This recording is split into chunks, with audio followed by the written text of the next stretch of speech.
জাতীয় বিশ্ববিদ্যালয়ে প্রথম বর্ষে ভর্তি পরীক্ষার আবেদনের সুযোগ আর 2 দিন। সবাইকে শুভেচ্ছা। আপনারা দেখছেন দৈনিক শিক্ষা.com। সঙ্গে আছি আমি শারমিন সুলতানা। জাতীয় বিশ্ববিদ্যালয়ের অধিভুক্ত স্নাতক শ্রেণীতে পাঠদানকারী কলেজগুলোতে 2025-26 শিক্ষাবর্ষে প্রথম বর্ষ স্নাতক শ্রেণীতে ভর্তিতে প্রাথমিক আবেদন চলছে। আবেদনের শেষ দিন 22 ফেব্রুয়ারি। অনলাইনে শিক্ষার্থীরা আবেদন করতে পারবেন 22 ফেব্রুয়ারি দিবাগত রাত 12টা পর্যন্ত। আগ্রহী প্রার্থীকে জাতীয় বিশ্ববিদ্যালয়ের ভর্তি বিষয়ক ওয়েবসাইট থেকে আবেদন ফর্ম পূরণ করতে হবে।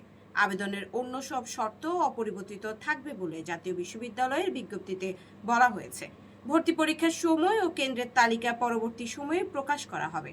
শিক্ষার্থীদের প্রাথমিক আবেদন ফি বাবদ 1000 টাকা আবেদন করা কলেজ কর্তৃক নির্ধারিত মোবাইল ব্যাংকিং এর মাধ্যমে অথবা সরাসরি 2026 সালের 23 ফেব্রুয়ারির মধ্যে অবশ্যই জমা দিতে হবে। আবেদনকারীকে অবশ্যই ভর্তি নির্দেশিকায় দেয়া সব শর্ত মেনে অনলাইনে আবেদন ফর্ম পূরণ করতে হবে।